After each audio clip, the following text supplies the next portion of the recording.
muri iyo minsi iheze harabaye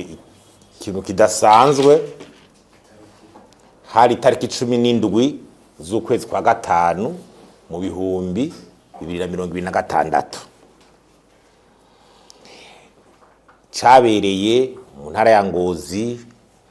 kuri centre y'Ingozi, quartier bita Kinyamisanzwe mvukamo ntuyemwo, ahari propriete yiwanje nyene familiale meme twakuriye, hasanzwe hari ubunywero bufasha abantu kuruhuka ku mugoroba iyo bavuye ku mirimo n'ibindi, butanze akazi kugwaruka rutari ruto kuko ubunywero bwisununuye. Hanyuma hari hagize imisi hari icika ry'umuyaga nkuba rimaze imisi ryavuye kuco bita transfongo cari cahiye. Haragize imisi hari umwijima n'amaplaksore yarahari ugasanga ntatena umwanya munini. Nariko mbaza bime directeur general wa Regides ngine dufashe ico kibazo kandi ari karakidufasha. Mugabo rero hari inkozi y'ikibi dasanzwe yasengere muri uwo mwijima, yinjira afise inkoho, yinjirana inkoho n'agapfuko kuba karimwo grenade, impuzu z'igisoda shasha n'ibotine, abitwara ahantu muri kwa ahantu hakunda kuba hari abakara ajyayo mu bakoresha mu gikoni mu gukinjika ivyo abakiriya bariko barasaba babiterekayo. Utego rero ngo wari uhari, twagiye twaze hirya no hino, ababikora bashaka guca bagenda ngo babwire mu gipolisi ko afise inkuru. Hanyuma muri iryo joro nyene bukeye buriko buraca mu bucagucagu, baca bagenda bagera polisi kiza kugira fuye perquisition ngo hamaca bace berekana ati turafashe ibigwanisho kwa Faustin Kumana iwe muri propriety. Nce nitwa ko jewe ntunze ibigwanisho bicira umuriro irementanya ridasaye ko ndicira umuriro donko nshaka guhunganya umutekano w'igihugu kamaramaza. Hanyuma novuga ati ya mana dusenga idasanzwe yarabikoze kuko ujejwe umutekano waho hantu yaciye abibona butaradaca muri iryo joro nyene, ataza guhamagarajira n'abandi bakozi baraza bakibibona bihutira gutelefona inzego z'umutekano. Igipolisi ati muze mudutabara twebwe turabona ibintu byateye amakenga, tubonye inkonga abakiriya bagiye, murazi ko kabarara k'abantu benshi tubibonye ubunyene, hariho n'umufuko tutazi biwurimo. Inzego z'igipolisi ziraza, haje icegera cy'utwara igipolisi mu ntara ya Ngozi, hazana n'umuopeje aza kugira nyene PV nyene vyagenze. Barashika barakura uwo muzigo, barakura ivyo gacabareza barabitwara. Cadutangaje rero na wakoze rero ko ari 6 baciye bafatwa ngo bagira enquête, barafunga abantu batabura kubaza ati none abantu batabaje baja gufungwa gute? Igihe twese twaratuduti bati bari mu enquête, ayo ma enquête yego ni mu bumvirize nibisanzwe. Mugabo ivyumvikana ingene umuntu hariya naho yoguma ku kazi uwo muhamagara ukagira ico mubajije kuko yago arinza gutabaza ntari karaje. Hama opeje araheza dossier mugabo nta kintu kiri mu kiri charge kiri kuri abo bantu uko nta kihari. Taje no kwa procureur nta kihari, abari karabaza nawe nta charge ko nta kintu infraction nimwe bagira. Mugabo tugatangazwa n'ingene umengo hoba hari indi bintu bishaka kubandanya kuri yo affaire, kuri yo affaire. Ikindi nuko habaye inama y'umutekano, harabaye inama y'umutekano irimwo inzego zose za province, zikunda kuba ku wa mbere, irongowe na buramatari wa Butanyerera. Inzego z'igipolisi zose zihari, urazi ko bagira indego z'igipolisi, z'igisirikare, ba procureur, abajejwe iperereza, abajejwe ubutungane bategeye bose ariho bari. Ico kibazo kiravugirwamo. Polisi yaje aravuga ati ico kibazo kimeze uku, abakozi bo muri Butanyerera baratwitelefoneye baratubwira ko bafise ikibazo turaza turagera turabatabara abantu batangura kwibaza ati none batabaye bopfungwa gute ngo namatohoza okay ayo matohoza rero sinzi yuko abantu bihisha mu matohoza hanyuma rero muri ico gihe nubwo bumwe ruca baburuga ico rero twebwe twagira dushikiriza abarundi n'abakungu Faustin Ndikumana nta bigwanisha tunze nta bigwanisho yigeze atuga nta bigwanisho azotuga bicira umuriro iyo siyo ngwano yiwe birazwi urugamba je ngwana rurazwi kuva kera muri iki gihugu ni n'ugw'intwari bereye ivyiyumviro ubwenge politike z'igihugu amategeko icavuga iterambere ryoza gute ivyo twize ivyo tubona handi kuri igihugu cyacu kivyo buraka kaga niyo ngwano ya Faustin Ndikumana birazwi ushaka kunemeka ivyo bintu vy'ibigwanisho nakamara amazi nasubiza ubwenge hakaru twasubiza ubwenge fuzeri kubara ibigwanisho bihutuguriye hejuru twagira kandi twiyamiriza iyo ngendo igayitse iteye isoni ikiri muri iki gihe bimwe ngo vyirementanya muri no myaka abantu nkabo igihugu wabyo ngwane dufise gifise turiko barosera ngene cyo gutera imbere kagira gute uwo nabakaba kizinduka ngo je gucirirwanisho kwa naga murumva kwa ibihe tukirimo harimo gukoze bw'ikibi burenze mugabo harimo n'ubujuju bucagata muri abo bantu kuko ngabona ingene uriko uracafuza isura y'igihugu kuva yuko ibintu nk'ivyo biba mu gihugu ugasanga uriko uratesha icizere ku nzego igeze ko byanza ko zibikora gatagubwiza ati rero n'inzego ziriko zikora iki cyo bita credibilité des institutions yugo none bashaka abiyumba gikora nk'ibintu nk'abene ibyo ukawifuza ko umugwiza atunga yoza akagishira mu mutangira gute bakigenza uko kona kamara maze cyo gituma dusaba inzego zikomeye z'igihugu umukuru w'igihugu umushiranganje w'ubutungane umushikiriza manza kizigenza wa republika izo nzego z'igipolisi ziperereza n'izindi abashinga amateka bahagarika ko kaja kabi muri iki gihugu cy'u Burundi simvire mentanya by'ibiki ibintu biteza urubw'igihugu babihagariki n'umuvumo turiko turikwegera abantu bapfurwa bagira iki umushiranganje w'intwara w'ubutungane yari mu namashinga amateka hari karavuga abantu bapfungiye ubusavuga tuta abantu bapfunga umukuru n'amashinga amateka izo ntware zo mu butungane iyi si kanki abantu babahe barisi igipolisi bapfunga vyanka ko bafata ingingo bagira gute ibigenze gute inzego zihari le ministère public est unique et hiérarchisé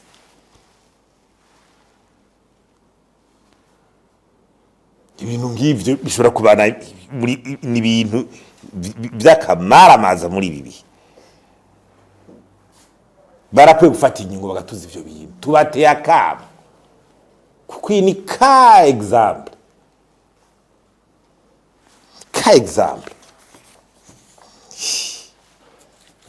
ni naho abantu barateramira avuye kuzi bakagira gute hanyuma taxi tugaturaga mu ikomine nyene n'iryo terambere rya komine amarodo va turi hamwe ikomine muri za obere niki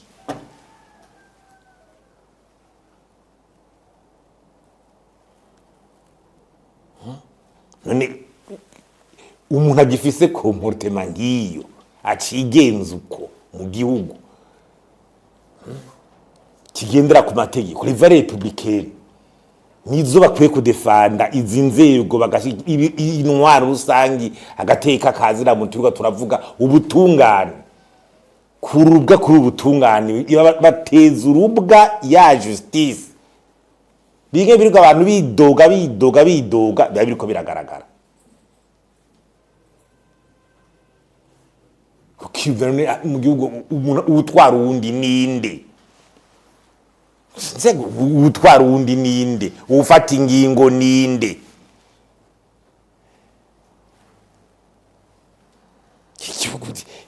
atadoro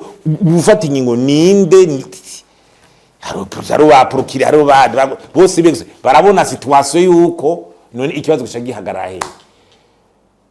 baba nunza wumva ngo turiko telefona ngo umuprokire cyangwa tuvuge ngo bamwire ko pressure bagire gute twama tuvyumva cyo gituma n'ubundi dusaba mbere ni yuko turasabana na procureur w'Ingozi iyo dossier yashikiye ko hakore nyene nk'umugabo haranira ubutungane hari kuri zo zira karengane yabo bana batandatu abana muri iki gihe cy'agashomeri abana bivire mu gashomeri bahejeje universite bahejeje izo za humanité n'ari mashuri yisumbuye bari bironkeye ubuzi gera comptable caissier sécurité guserva batunze imiryango bamwe bashaka no kubana biyigira bagira iki nawe nguraje kurasara mushaka Faustin Ndikumana ugaca utubangwa ariko ngo binjira mu gasho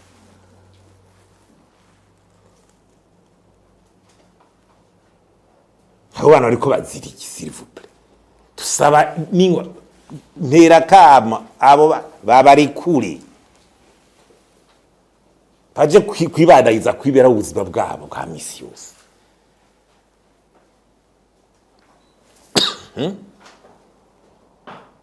ukabona ko aho uri unyimba wakoze ivyo bintu ukabona ko uri umuntu ari karagenda uza gufungisha abana bifite imyaka 20 ningahe kwa batitangurira ubuzima bivire mu mashuri muraza gashomeri kari muri iki gihugu mugabo uri kuraza kurondera ucafuza ngugira iki ariko haragira intuze yuko abantu sinuba ngo guhindura ingendo guhinduza ingendo bamwe kubahinduza ingendo kandi inzego z'igihugu zikabikora kuko tubandanije uku iyi sura y'igihugu twirirwa baravuga ngo ibikiri biki ngo abantu ngo ntibeze ibi byose bitera biva ngaho procureur general w'Ingozi kora nk'umunyabutungane dossier est vide abantu bareze igipolisi barabivuze baravyema barabivuga abapolisi barabivuga none abantu bapfungiwe iki gushika ryari zange tugira iki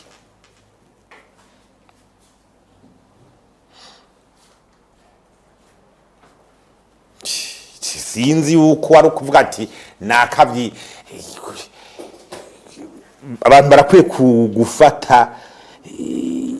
sinzi ko ari kuvuga bavuga ngo usize kubigira bavuga ngo fose tumugire nabi ngo kubiri ngo fose ndi kumata tumugire nabi kwiki agwanye wagira ibyo turiko turashikiriza bitirwa birashikizwa n'abandi nibi ni mu mbarire ingorane twe tuvuga mu nama nshinga amategeko bune sinabonye bagira tableau bavuga zazindi nta bantu babunye icegero cy'inama amashinga amateka berekana ngo ingorane zihanze abanyagihugu bagiye kugirisha enquête ntimwazisomye iya enquête ni Faustin Ndikumana ari yayikoze ejo bundi mu gikorane se n'umukuru w'umuganga avuga ati aha karengane turiko turakora hanaha muri zana tubuza abanyagihugu kwidandariza bwira gute tubike tuti twihanure ati abanyagihugu nibatanyirwa ni nk'amazi ibijya nije nabivuze umushiranganje wega cha leta ibyo yirirwa ati haguruka iki bingana gute umukuru w'uwenye ndije ari bavuga muri obuha ibintu biriko biratujana ahubwo hagufata igihe ngo tuje hamwe abandi sinzi yo bari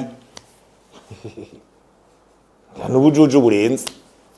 ubu hageze ko abarundi bahaguruka bakavuga tuti igihugu tugisove gute tugishire ku murongo gute kije hamwe n'ibindi iyi myaka turiko turatakaza tuguba muri ubu bujuju mu ndyane baravye amahinguruka ugasanga turi nyuma ibingigo zo kuzarafata z'amakuzi bugusanga zimengo zitera kuzidukumira zigira gute kugira conscience ati tuje hamwe turabinge iki kintu tubigorora n'abavuko n'umunsi bavuke jo igihugu mugabo tukaguma muri bwa bujuju bumwe bwo hasi je nibaza yuko hageze kameme yuko na cyane cyane inzego z'igihugu ego zifata ingingo ziboneka kuko hamana bashaka bagira inaba abandi haje Imana iratubona twese ico kimushaka gukora mukorera umuntu Imana itubona twese. Que disent les forces de sécurité à propos de ce dépôt d'armes chez vous, dans le snack bar? Que disent les forces de sécurité à propos? Et puis, personnellement, en tant que Faustin Koumana, directeur national de l'ONG Parcelle, est-ce que vous craignez pour votre sécurité? On a pris vos travailleurs, vous parlez de 6 travailleurs du snack bar. Est-ce que vous, en personne, est-ce que vous craignez pour votre sécurité et qu'est-ce que vous comptez faire? Sivile konesha nesi kibazo kimwe dufatiye kuri byabaye mbega ndo bagiye guca intege ubugamba bwo Rwanda hagati y'abazina muri Parcelle.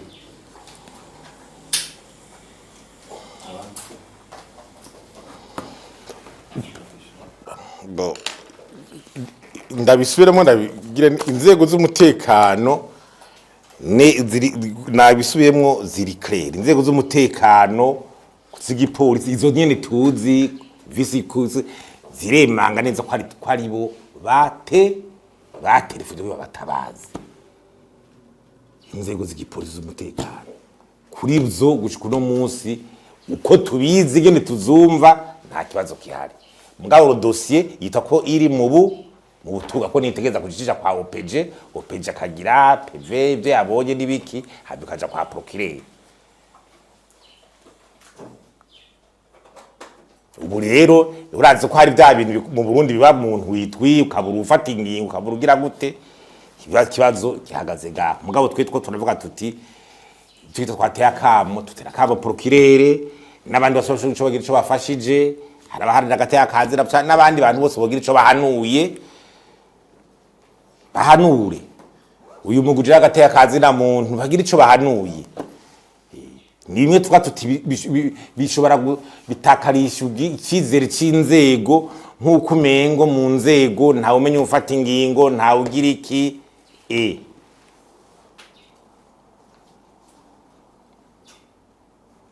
Ninga cy'abarongo ubutungane ngo ntabuze ngene bukora ngo bugwaye hehe ngo bwamunzwe niki ibyo byose ucome ngo biko bija kumugaragara. Ko ikibazo cavugiwe mu nama y'umutekano kiba kivuze kumugaragara. Abura amatara ro bari bakinje kiba kivuze kumugaragara. Bya bindi wa unasura kwa yabikoza avuga ati reka ngume nkorera mu rufuri ngiribi naho ivyavuzwe kumugaragara ari ibi. Ntore duteri akamu inzego abo bantu bashaka gukora ibintu bagira ikibodonda bagira iki babigize kuko amfe ndo konte inzego zishatse kugira enquête zirashobora zabona abantu bari nabi nabo bashobora kubabona kumira bose mwizindi nyungu bashaka kubikamisha bagira iki niba baba ngo siri population carcérale umushikiranganje ubutugane no muvise mu nama nshinga amateka kuvuga ati Faustin Kumana agiye kugira ngo guhorokerwa ihibambewe kabisa ihibambewe jewe ibanga ni ryarindi ntaco niyagiriza ndabona ko niko nafashe igihugu ukiri kijuju canke uri mu mwijima ukabona ko jewe ndi umwasi w'igihugu nije nkwaye igihugu jijuka canke uzotinda ujijuke kuko iki gihugu turagisanye n'ubwato turi umwe twese turiko dushikirwa twese tangura ziriko ziravugwa zitagushikira gusa uri kijuju nyene kimwe cyanyuma wewe ushobora kugenda ugategura ibintu nkabijya uja gatwamwe ubujuju kabisa nuko utazi n'igihugu nyene kibaho cyane gitagera gute ubonera hura ugabugarukiriza hafi rimwe nibyo hari igihe donc tubibona ibindi naho umuntu aratongwa n'Imana naratungwa n'Imana agakiyo hagira guti ibyo twese turaba ngo twarize Imana imbere. Ejo bundi hari umuntu w'umukozi w'Imana w'umugenzi yandikiye abwira ati horere ndakubwira umugani uri muri Bibiliya w'umwami yarakomeye n'intwaro yiwe yitwa Nabukodonozoro, ati yashatse kubwira ngo abantu basenga ikigwigwamana ciwe, ati haramwe abagabo batatu uwitwa Shadrach, Meshach na Abednego banse kubaha ibyo bintu by'ibigirwamana, ati baterera mu nyenga y'umuriro, Imana yarabakingiye bavayo ni fresheri.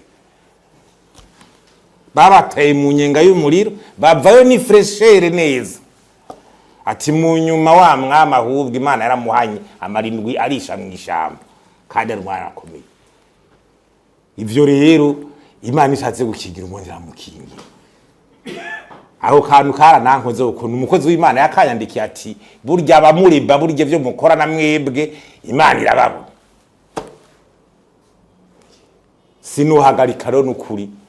nukuri sinuhagarika ufise ivyo nanyumve iyo yakingiye abo izo ntore nanje zonkingira.